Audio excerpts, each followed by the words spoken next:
যে নরেন্দ্র মোদী বাংলাদেশকে উত্তাল করার চেষ্টা করেছেন, বাংলাদেশকে অকার্যকর করার চেষ্টা করেছেন, বাংলাদেশকে ব্যর্থ করার চেষ্টা করেছেন, সেই নরেন্দ্র মোদী এবার চাপের মধ্যে রয়েছেন। সেই নরেন্দ্র মোদীকে এবার চোর সম্বোধন করা হয়েছে পার্লামেন্টে।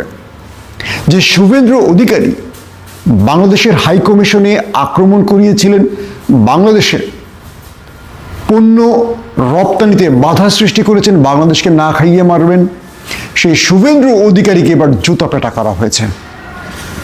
শাস্তি পেতে শুরু করেছে ভারতের সেই সব ব্যক্তিরা যারা বাংলাদেশকে ব্যর্থ করার এক নীল নকশা এঁকেছিলেন। দর্শক, পাশাপাশি ভারতের জন্য আরো বড় বড় খবর আসতে শুরু করেছে। চলুন সেই খবরগুলো একটা একটা দেব আপনাদের। আসসালামু আলাইকুম, সকলে কেমন আছেন?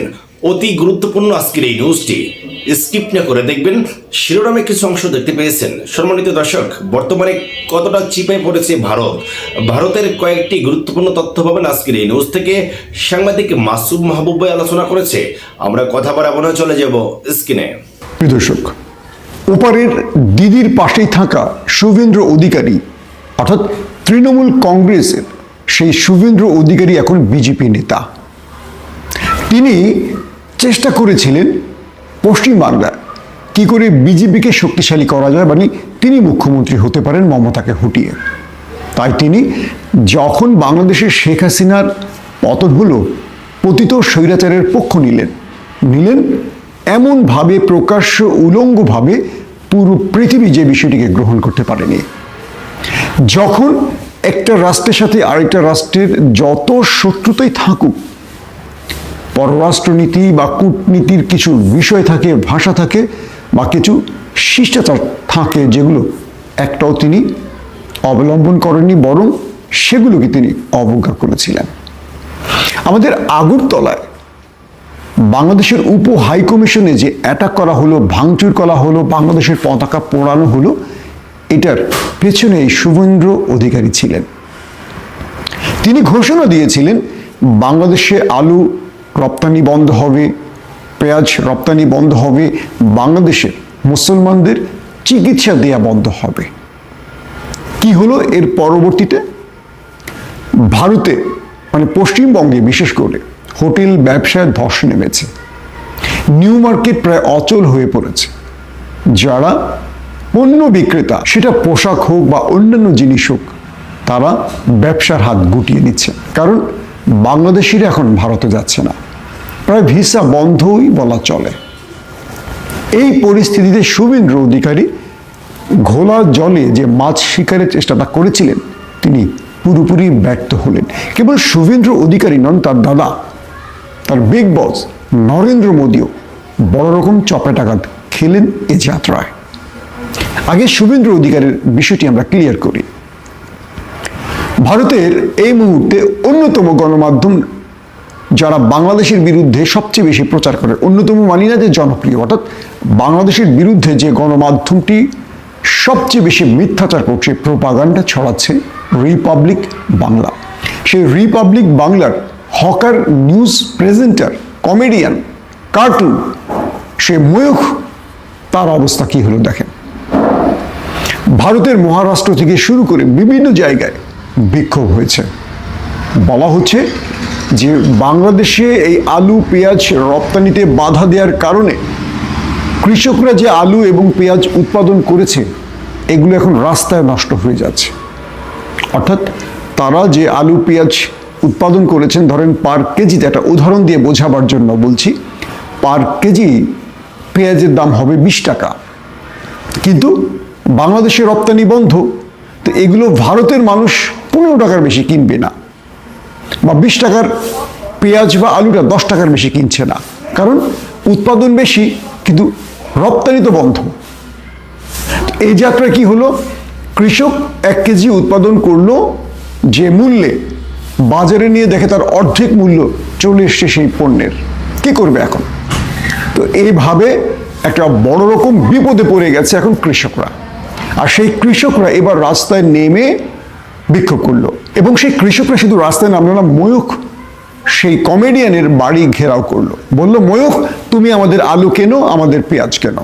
কারণ তোমার জন্যই এই পণ্যগুলো আমাদের বাংলাদেশে রপ্তানির সুযোগ থাকলেও সেটা বন্ধ করা হয়েছে। এবার তুমি এগুলো কেনো। ময়ূখ নিজের বাড়িতেও থাকতে পারছে না, পালিয়ে গেছেন গোপনে। কারণ জনগণ লাঠি সোটা নিয়ে ময়ূখকে তার বাড়িতে হামলা করেছে। এখন ময়ূখ কি করবেন? তিনি যে মানুষকে উস্কে দিলেন, তিনি যে বাংলাদেশিদের বিরুদ্ধে বিদ্বেষ ছড়ালেন, এবার তিনি নিজেই সেই বিদ্বেষের জালে আটকে পড়লেন। এখন ভারতবর্ষের জনগণ বলছে আমাদের এই যে এত এত আলু, এত এত পেঁয়াজ আমরা কি করব, এগুলো তারা এখন রাস্তায় ফেলে দিচ্ছেন। সেই ভিডিও ভারতের গণমাধ্যমে প্রচার হচ্ছে। ওরা বাংলাদেশকে বিপদে ফেলতে গিয়ে এখন নিজেরাই বড় রকম বিপদে পড়ে গেছে। এখন ওদের আলু কেনার কেউ নেই, ওদের পেঁয়াজ কেনার কেউ নেই। অন্যদিকে ডক্টর মোহাম্মদ ইউনূস কি করলেন? ভারতের বিকল্প পণ্য বাজার তৈরি করলেন, যেখানে পণ্য বিক্রিও করবেন, সেখান থেকে কিনতেও পারবেন। পাকিস্তান, চীন, তুরস্ককে টানলেন এ যাত্রায় ডক্টর মোহাম্মদ ইউনূস। আমাদের খাদ্য পণ্য আলু, পেঁয়াজ, আদার্স যে পণ্যগুলো আমরা ভারত থেকে কিনতাম, এগুলো এখন আসবে চীন থেকে, পাকিস্তান থেকে, তুরস্ক থেকে এবং আমাদের নিকট আরও কয়েকটি দেশ থেকে। এখন কি করবে ভারত? আবার চিকিৎসার বাজারে যে মন্দা অবস্থা তৈরি হয়েছে, তার কারণটা কি? তার কারণটা হলো বাংলাদেশের রোগীরা আগে ভারতে যেতেন বললে ভারতের বহু ডাক্তার, বহু ডায়াগনস্টিক, বহু হাসপাতাল টিকে থাকতো। যেহেতু বাংলাদেশিরা এখন যাচ্ছেন না, সে হাসপাতালগুলোতে এখন তালা ঝুলতে শুরু করেছে।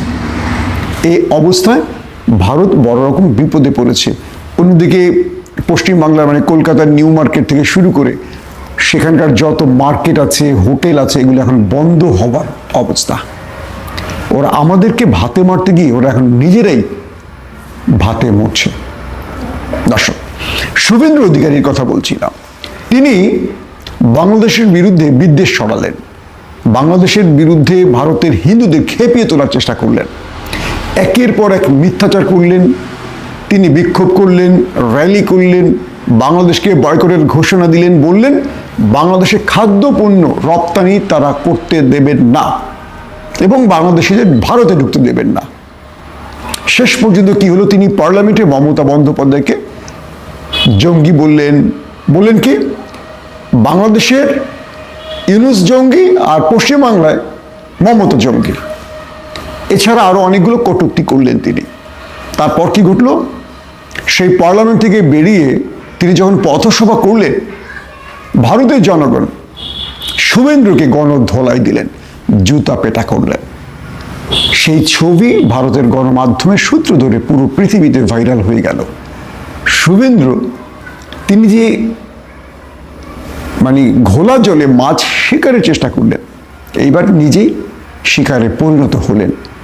জনগণ তাকে পথে পেয়ে বললেন, তুমি এপার বাংলা ওপার বাংলাকে যে বিদ্বেষের মধ্যে এনেছো, মানুষের ভ্রাতৃত্বকে ধ্বংস করেছো, তোমাকে আমরা বয়কট করছি। ভারতবর্ষের জনগণ বললেন, তোমাদের জন্য আমরা এখন পথে পড়ে যাচ্ছি। তোমার এই বিদ্বেষপূর্ণ আচরণ, বক্তব্য দুটো দেশের সম্পর্ককে নষ্ট করে দিয়েছে। এরপর তাকে ধাওয়া করলেন, তাকে ধোলাই দিলেন, তার পোশাক ছিঁড়লেন এবং জোতাপেটা করলেন।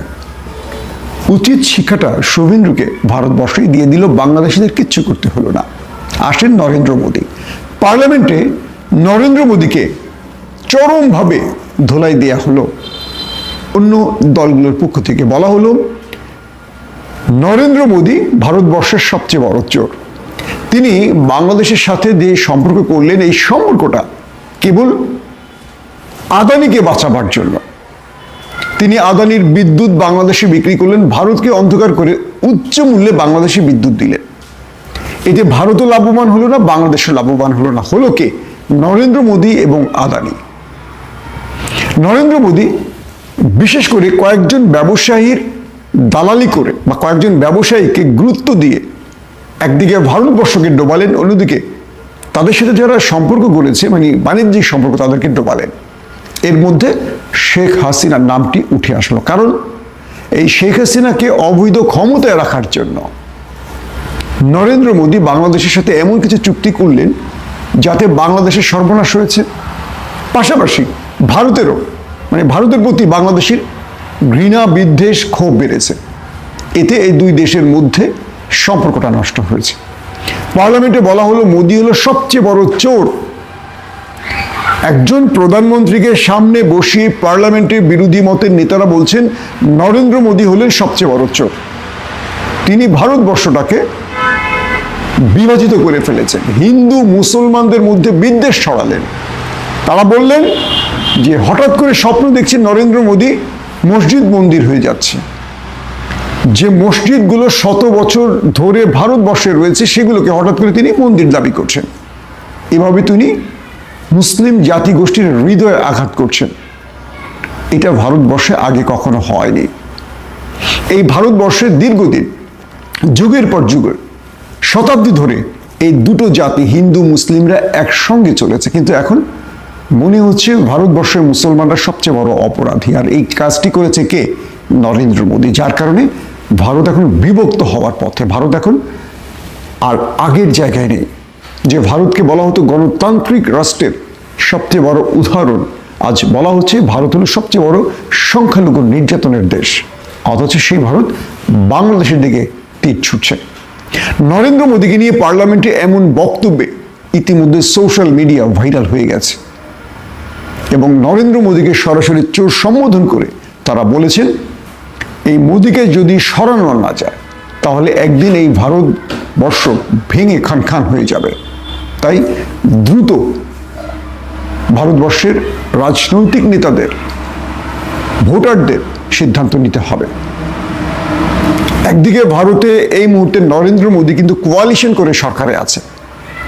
তার দল থেকে যদি জোট সরে যায় তাহলে তিনি ক্ষমতাহীন হয়ে পড়বেন। অন্যদিকে মিজোরাম, মণিপুরে বিক্ষোভ ছড়িয়ে পড়ছে। প্রতিদিনই সেখানে নিরাপত্তা বাহিনীর সঙ্গে বিদ্রোহীদের সংঘর্ষে মানুষ মারা যাচ্ছে। বলা হচ্ছে আমেরিকা বা পশ্চিমা শক্তিগুলো ভারতকে কয়েকটা টুকরো করতে চায়, সেভেন সিস্টার ভেঙে দিতে চায়।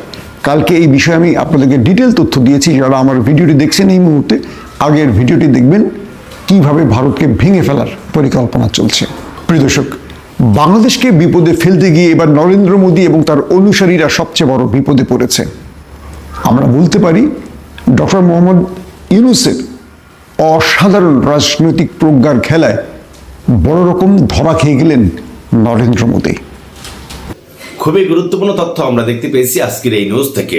সাংবাদিক মাসুম মাহবুব ভাই সে যে আলোচনা করেছে বর্তমানে কতটা চিপায় পড়েছে ভারত, এই বিষয় নিয়ে তথ্য আমরা জানতে পেরেছি। সম্মানিত দর্শক, আজকের এই নিউজ থেকে ভারতের কয়েকটি গুরুত্বপূর্ণ তথ্য দেখতে পেয়েছেন। এই বিষয় নিয়ে আপনাদের মতামতকে মেসেজ করে জানাবেন। ভালো থাকবেন। আসসালামু আলাইকুম।